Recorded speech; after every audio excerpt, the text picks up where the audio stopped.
Okay, my name is Dr. Armand A. Fusco.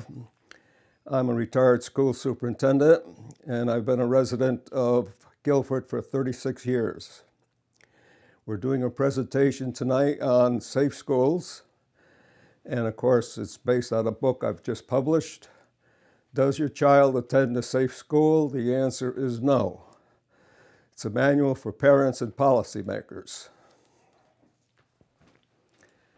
What's mixed in with this is academics, safe schools, the equity and social justice agenda that the Guilford school systems are involved with, and the topic of violence. All of these are connected. This presentation, however, is concerned with schools that are free of shootings. That's different than violence. Nor does it address the academic issues like Guilford, that have 560 students not reading proficiently and 750 not math proficient. We're not going to deal with that. In 2019, there were 1.4 violent incidents that occurred in the schools, 3,600 firearms or explosive devices, and the violence is growing by 20% a year. Although viewed as an urban problem, it's not. 50% of suburban students believe violence rates are increasing. The U.S. Department of Education reports that more than 82% of urban schools experience violent incidents compared to 74% of suburban. I don't see that as much of a difference. In other words, 3/4 of the suburban schools are involved, but that's not what the reports indicate. The ages 8 to 15, when they were surveyed, ranked bullying as more of a problem than discrimination, racism, or violence. Actually, it's much, much worse. Administrators underestimate crimes because they worry about adverse media attention. 2, training and policies are insufficient. 3, state laws vary and have very little enforcement. And 4, there is no federal mandatory K-12 crime reporting. All of these contribute to safe schools. School violence, according to teachers, when they are surveyed, they feel they've been blamed, they're unsafe, and they are disempowered. They were frustrated that administrators did not take action, choose the perpetrator's side, or use effective discipline. The teacher concern is reflected in a recent American Psychological Association survey of 2021, finding that 49% of teachers plan to quit or transfer. In fact, it's now described as a public health problem. One solution is to assess student, teacher, and personnel perspectives annually. But administrators fear to do this because it would cast a negative image of the school. That's why they underreport data, and underreporting is underestimating the problem, thus no attention is given to it. Clearly, violence in school makes for an unsafe school, but even that is not being given priority because it portrays a negative image of schools, especially in suburbia. Of course, this leads to anger along with other anger issues, and that is the staple of school shooters. Addressing violence is a separate issue that needs to be addressed in another forum. The problem is getting reliable data from administrators that's not forthcoming. And this is why committees are needed to study the problems independent of the administration. Now this, I know some of you are going to find hard to believe, but this is reality. You cannot believe what you are told by administrators unless it is verified. Educators lie and underreport data and information. The ACLU, this is just out, 9/19/2022, report more students are referred than schools admit. National Council on Disability, many schools grossly underreport data. Education Week, which is the weekly newspaper for educators, the General Accounting Office urges the U.S. Department of Education take immediate action to address underreporting for repeatedly and knowingly publishing inaccurate data. Reason magazine, from underreporting violence to inflating graduation rates to fudging test scores, educators are lying to the public. The national graduation rate for 2002 was 71%, yet the National Center for Educational Statistics reported the completion rate was 85%. Whether the topic is violence, test scores, or dropout rates, officials have found myriad methods to paint a prettier picture of performance than actually it is. Obviously, too many administrators and BOEs do not follow the law, as you will see. Is there a Guilford Safe School Plan? Yes, it's required by Connecticut PA, which means Public Act 10-222.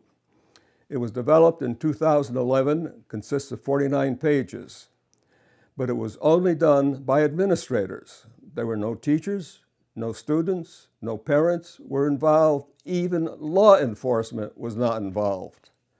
Why were they excluded, when all the research suggests very strongly they need to be included?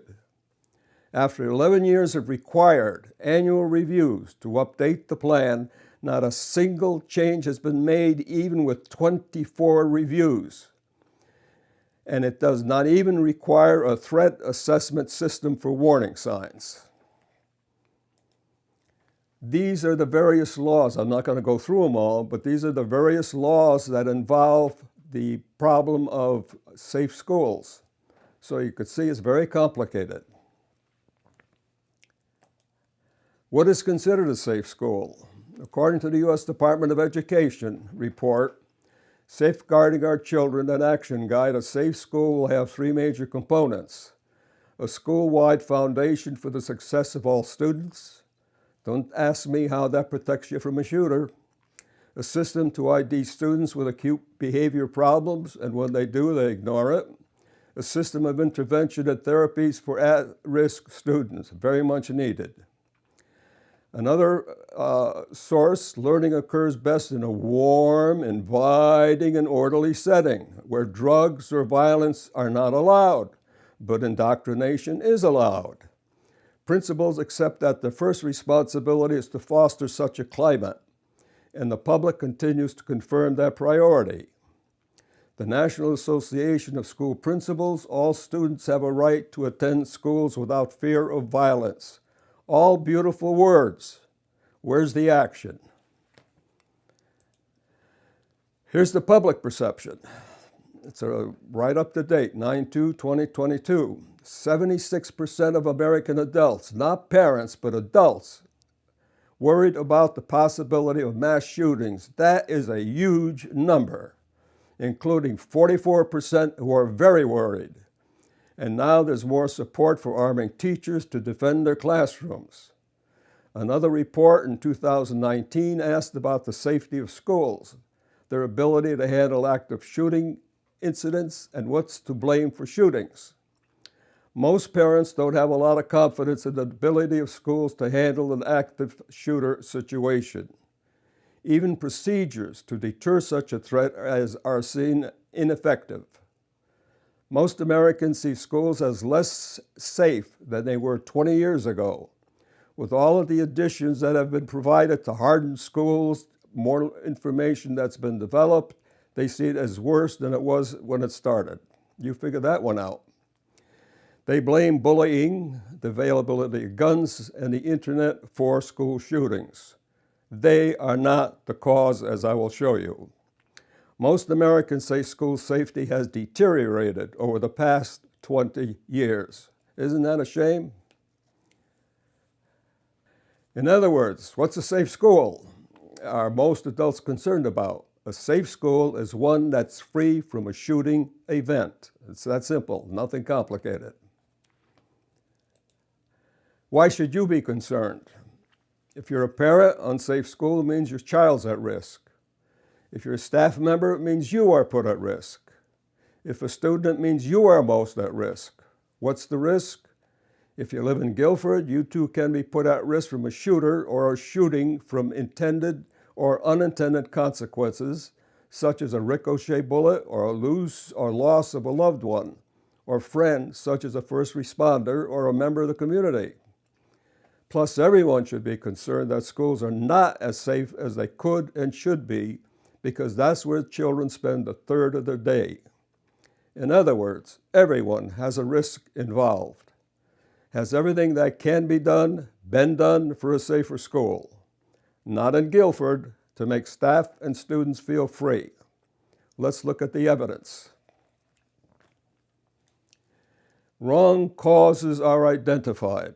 Bullying and gun access. They are conditions, not causes. Bullying has been in the public school since 1851, the first record of bullying incidents. Gun access was far, far easier 25 years ago. You can walk into a hardware store, sign your name, get your gun, pay the bill, and walk out. It was that easy. Not today. Pew Research did some interesting service to find out who owns the guns. In the rural areas, 75% own more than one gun. Does that mean they fear things more? No. One word, hunters. They're hunters out in the rural area. They don't do hunting in the cities. 48% of the urban own guns, but 80% of gun deaths occur in the urban areas, meaning they have more access even if there's less ownership. In suburbia, it's 28%, far less access, and yet we seem to get more. Gun ownership, in other words, is not related to gun access. Here's the bottom line. Why are there no mass shootings in the hood? The hood is the city. If it was bullying and gun access, then there should have been mass shootings in the hood. There have been no mass shootings in the cities. Why? It's occurring in the suburbs and the rural areas. Why? Nobody has looked at that. Why are schools not safe? Well, I got 56 reasons. I could have listed 100. First of all, it's not a priority of teachers, administrators, BOEs, or the community. Now, that little picture tells you a lot, really, because that's what teachers look at every day, all the activities they have to undergo to just do their job of teaching. They don't have time to fool around with safe schools. That's the job of the BOE and the administration. Now, in addition to the safe schools, there's another law out there that apparently nobody wants to pay any attention to. The all-hazard plan required by the Department of Emergency Services to combine school and community safety has not been implemented. It goes back to 2012. Yet it is a law. They reminded all the communities in 2018 about it. They reminded the communities again in 2021 about it. There's still only one school that has done what they're supposed to do in Mansfield, Connecticut. If you want to find out what it requires, just go on the internet and bring up Mansfield. BOE admits the new high school is not safe. Although it was said verbally, it needs to be given written emphasis. That's where they hold their meetings. But at the 9/12/2022 session, they discussed having police protection and were chastised by a woman in the audience since she felt it violated their social justice agenda. Unfortunately, students cannot ask for police protection, nor can their parents, and they are far more at risk than the BOE. That has never, ever had a member shot or killed, whereas school and staff victims continue to increase for lack of safer schools. Students and staff are the first priority, not the BOE, since they have a choice to stay or leave. Some reason why schools are not safe. I'm not going to go through all 56, we don't have enough time. But let's look at some. The equity and social justice agenda is the priority for Guilford, not safe schools. It will not provide safer schools from shooters. That's reality. In addition, it's not going to improve academics either. We're going to spend a lot of time on this and not get any results.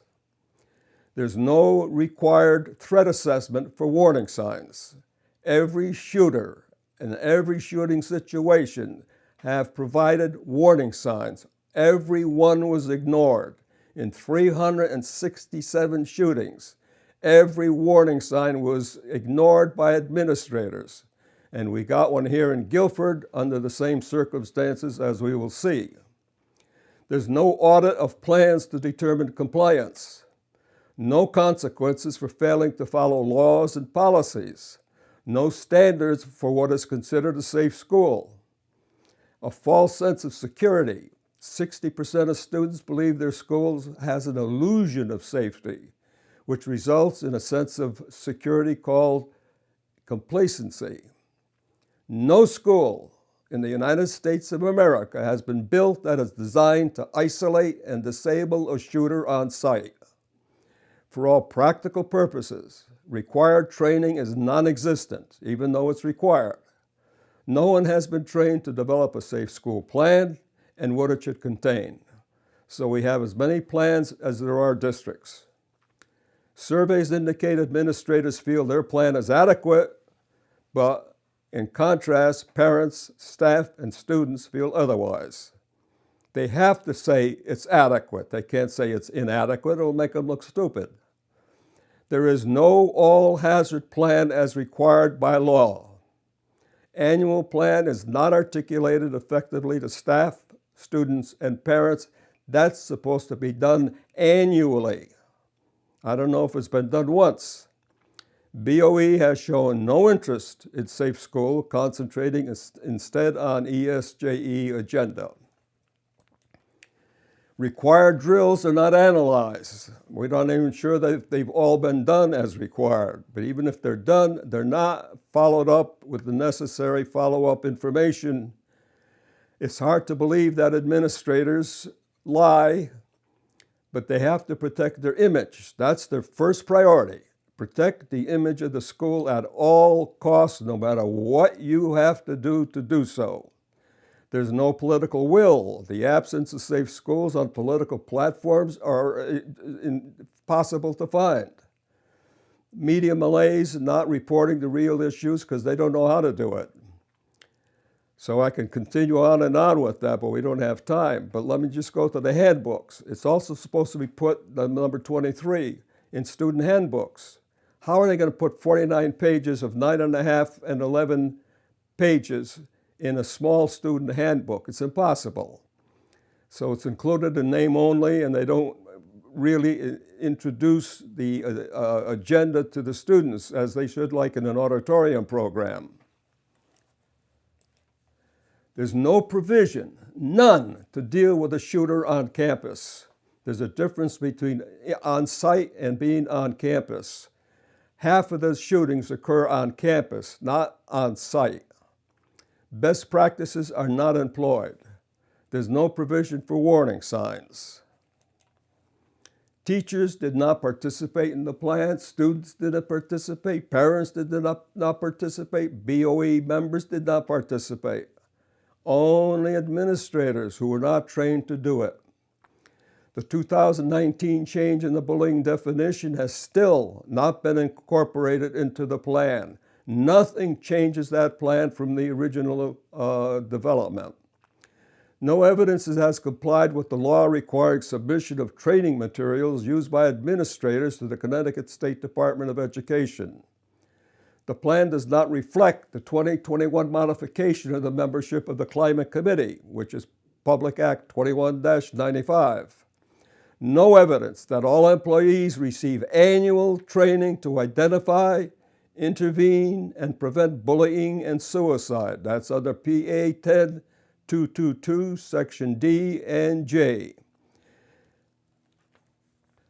No evidence that safe school climate committees are active in each building. In other words, this is a plan that's supposed to cover all 7 buildings in Guilford. It's supposed to be for each building. And if there had been such committees, they would have received all of these kinds of information in terms of bullying, receiving copies of bullying investigations, identifying and addressing patterns of student bullying, etc. Surveys of school resource officers, this last one, indicate school crimes, and now they should know, they're on site, are underreported by law enforcement. In 2004, 86% of the schools underreported. In 2003, 87 underreported. In 2002, 89% underreported. They're all underreporting and they get away with it. There's no consequence to underreport data to the government.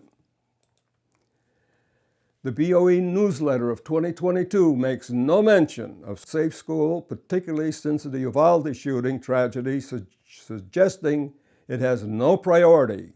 That sends the wrong message to staff, students, and parents.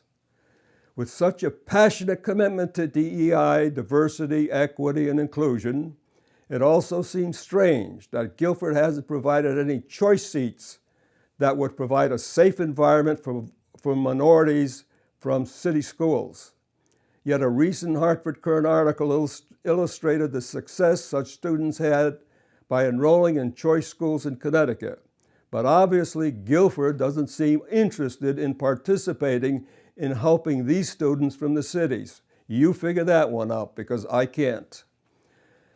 No information from the equity officer. Have you heard one word from the equity officer about what he has done? First of all, he can't even tell you because he could only share it with the superintendent. The problem with any safe school upgrade is this: it will have an impact on students, making it a curriculum issue. That must be processed through a non-existent district curriculum committee required by law. PA 10-220E, Duties of the Board of Education. Each local Board of Education shall establish a school district curriculum committee. The committee shall recommend, develop, review, and approve all curriculum for the local district. It does not exist in Guilford. Why? And no consequence for just ignoring the law that the BOE is supposed to follow. The entire equity and social justice agenda is a curriculum by all definitions, and so is the Safe School agenda. Both should have been processed through this committee. Of course, it doesn't exist. What is curriculum? That's a good question. Let me give you the Guilford policy, not somebody else's. This is Guilford. It's a set of skills, concepts, and processes. Concepts, you have to say, is ESJE, that whole agenda, and it's certainly a process that they're following. No one can deny that. It is curriculum by every definition, but they say it is not change, and therefore they ignore all the policies, all of the laws. Curriculum is everything that happens inside and outside of a school. There's also the hidden curriculum, which students learn that isn't planned, such as how to buy drugs in a school.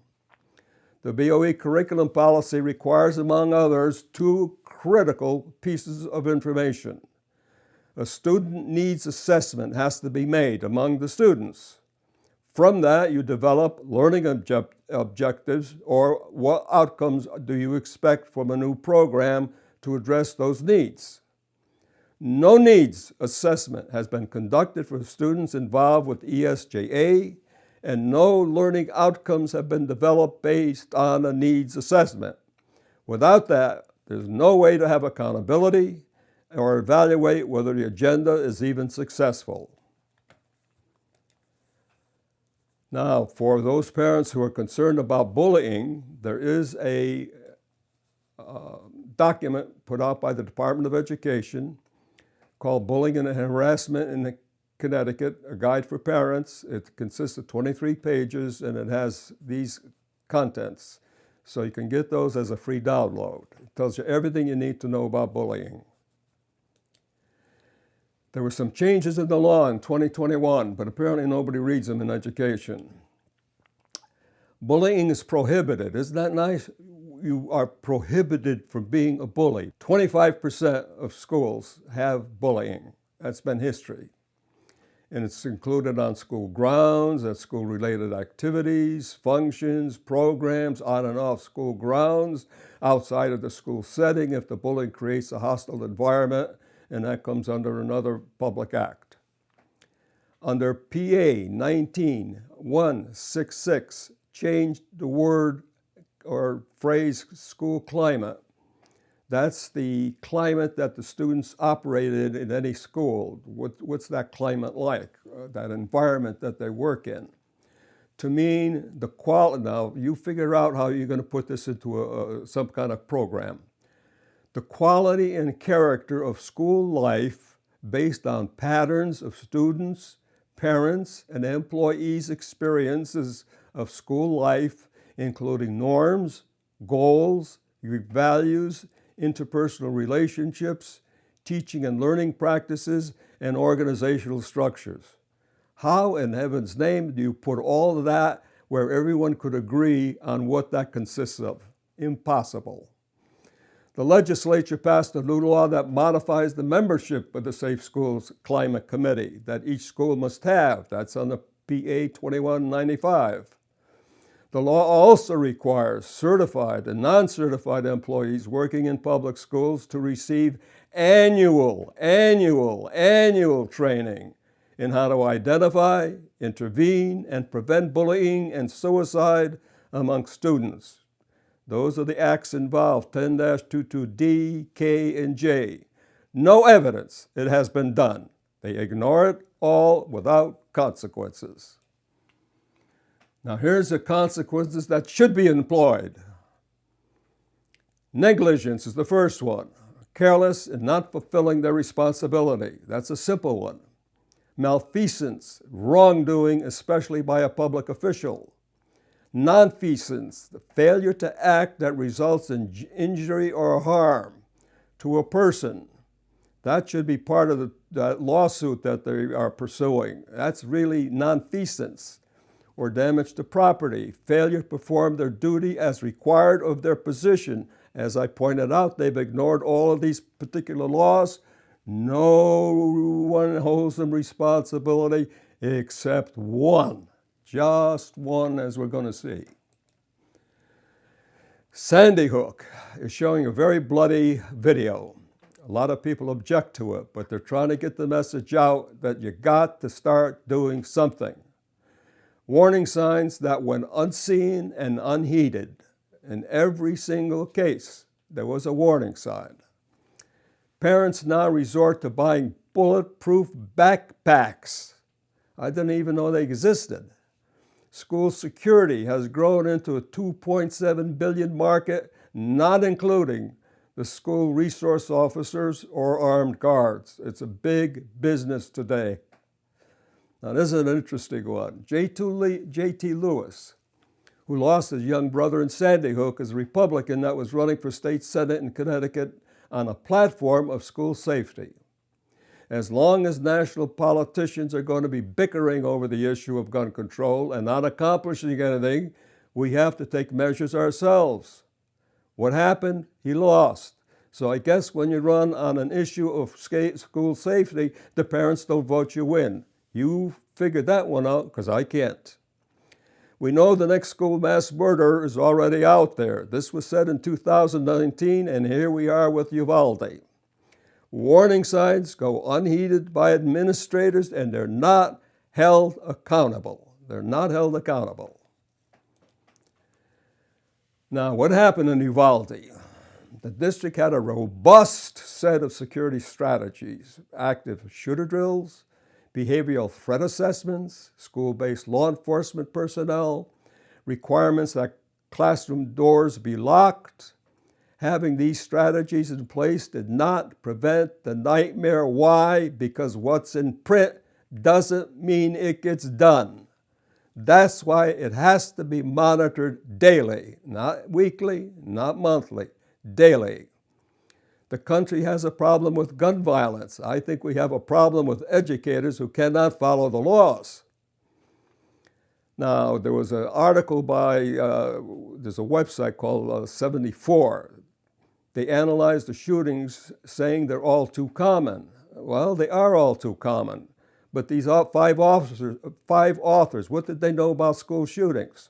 Very little. They just look it up one night to get their article out. They don't go digging in I've been doing this for 20 months and I still can't keep up with it. 376 law enforcement personnel were on site at Uvalde. Their brains were left behind, apparently, because they couldn't even figure out whether a door was locked or unlocked. It was simple as that.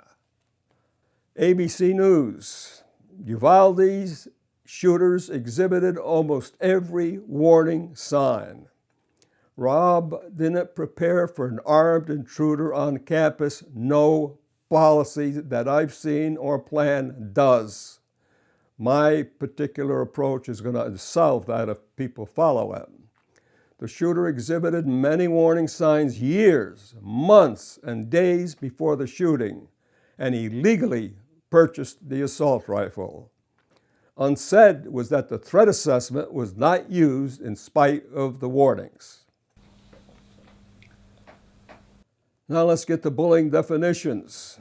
And boy, are there definitions all over the place. Just about anything you do is called bullying. An act that is direct or indirect and severe, persistent or pervasive, causes a student emotional or physical harm, places a student in reasonable fear of such harm, infringes on a student's rights or opportunities at school. Under this definition, the bullying act does not have to occur between two students. The old act said it had to occur between two students. Taking that out means bullying could occur between an administrator and a teacher and a student, etc. So it's wide open now, but I don't think most people understand that. Connecticut PA 11-232, an act to strengthen the bullying laws. See, the whole concentration is on something that is not the cause, but it's taken away from looking at the real causes. Enable students to anonymously report acts, enable parents and students to file written reports, require employees who witness bullying to receive reports, require the climate specialist. There's supposed to be a climate specialist. There is. He's the principal who knows nothing about safe schools. He wasn't trained to investigate or supervise the investigation of all bullying reports and ensure that such investigation is completed promptly after receipt of any written reports. It requires the climate specialist to review any anonymous reports, except no disciplinary action shall be taken. PA 11-232 continues. Include a prevention and intervention strategy as defined by another law. You know, when you read these laws, they take you from one law to another law to another law to another law. Provide for the inclusion of language in student codes of conduct. Require each school to notify parents of students who commit verified acts, and on you can go. Now this is the one that really puzzles me. Like I say, this has been on the book since 2012. All hazard school security and safety plans. Again, they reminded everybody in a memo of July 2021. In keeping with Public Act 13-3, Section 86. Now this is an act that can drive you crazy. It means what it says. There's over 86 different sections that apply to every kind of conceivable activity you can imagine, not just school security. So you go through 85 of these sections that have nothing to do with school security before you get to 86, and then 87 has something to do with it. And then it continues on with even more sections. There's a template for an all-hazards approach to emergencies that has been reviewed and revised. Now get this, the membership. The chief executive officer of the municipality. Does anybody know the selectmen that serve on any of these committees? I don't. The superintendent, law enforcement, fire, public health, emergency management, medical services, they're all supposed to be included, and they are not. The committee doesn't even exist. And it's a law. A needed command structure supposed to be put into place called NIMS, National Incident Management System. Now get this one, the BOE annually, every year, that's what annually means. I don't know if they know what it means, but it means every year, establishes a school security and safety committee at each school, consisting of a local first responder, teacher, administrator from the school, an MH mental health professional, a parent of a student at the school, and other persons deemed necessary, such as a school nurse, custodian, etc. Local emergency management director, local public health director, information technology manager, transportation coordinator. This is what you call getting the stakeholders all involved to get a lot of different ideas, opinions, feelings, etc. None of this, absolutely none of this is being done in spite of the law. So I don't know where our leaders are up in the State Department of Education. All hazards continue annually again. Each BOE shall review, update as necessary, and submit a school security and safety plan for each school, not the district, to its DBES coordinator. That's from the Department of Emergency Services. By 11/1 of each year, each BOE must submit to their regional coordinators an electronic copy of their plan for that year. In other words, each year they have to submit an updated plan. They haven't even updated it from 2011. Procedures for managing various emergencies plus crisis management. A requirement that local law enforcement and other local public safety officials, including the local emergency management director, fire marshal, building inspector, etc., and when they do a drill, they're supposed to provide feedback on fire drills and crisis response drills in writing. The BOE shall annually submit a report to the regional director by July 1st of each year. Again, nothing is done with this. Why you don't have safe schools? I think I'm building a pretty good case because nobody pays any attention to it. The Safe School Climate Committee for each school will collect and evaluate information relating to instances of disturbing or threatening behavior that may not meet the definition of bullying, reporting such information to the district climate coordinator. I finally found out who that was. I'm not sure he knows. An orientation of the security and safety plan provided for each school employee, and provide violence prevention training in a manner described in the plan, which the plan doesn't describe. Training to the plan is critical. The training should be conducted in cooperation with the school safety and security committee, which if it exists, I can't find it, including local law enforcement, fire, emergency, public health, etc. Now here's another cute one. Each BOE must conduct a security and vulnerability assessment for each school every 2 years and develop a plan described in number 4 based on that assessment. I'll guarantee you they don't even know what this is. Let me show you what it is. Consists of 90 pages. Key principles for safe school use. This goes back to 2008. This is nothing new. They are supposed to have done this every 2 years. And there's the outline for it. You think any school has done it? And they get away with it. You want to know why there's no safe schools? I continue to show you. They ignore all the laws that are required.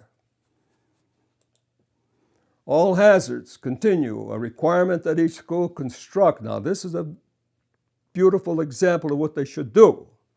A reference kit for first responders, laminated floor plans, master keys, other items determined as needed after consultation with school officials, local law enforcement authority having jurisdiction, emergency management director, and first responders. And a requirement that each school, security and safety plan follow the format of the All Hazard Security and Safety Plan template. The template consists of 150 pages. By the time you finish that template, you're probably up to 300 or 400 pages. Only one school district I know of has done it, Mansfield, Connecticut. PA 19-184, each school security and safety plan should contain a plan to provide emergency communications developed for students that are deaf, hard of hearing, etc. I'm not sure that's been done. Now here's the example that maybe is going to come back to haunt us. God bless, I hope it never does. Last year, a student wore a gas mask at the high school all day with no consequences. And there was a sworn statement by a student. He heard him make a verbal threat. It was a verbal threat against Jews. By all standards, it was a warning sign. No question about it. That was what's called a gesture because he wore a mask. That's considered a gesture. That comes under warning signs. Yet the superintendent and the police chief, after a very quick investigation, which involved, I have no idea, no credible threat. No credible threat of what? Which threat? Was it the verbal or was it the gas mask? It never was stated. Why then were some students called to the office and told to erase any phone pictures? That is considered destruction of evidence. The complaint was filed by a parent, a former police officer. The result of the complaint indicated there was no corroboration. If you look at that picture, students had that picture. If that's not cooperation, I don't know what is. What could be more simply stated as a gesture than the gas mask? Apparently, the students called to the office with photo evidence all lied along with the sworn statement. How many of you believe that the students all lied? If they didn't, what's that saying about that investigation? What was the actual threat? It should have been investigated using behavioral threat assessment procedures.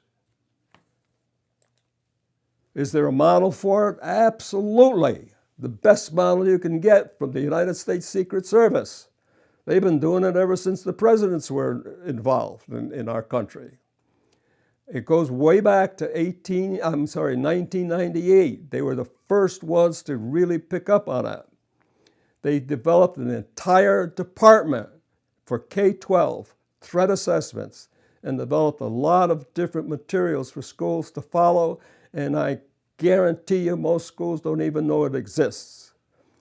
One of them is enhancing school safety using a threat assessment model, an operational guide for preventing, and this is all free stuff, preventing targeted school violence, 32 pages.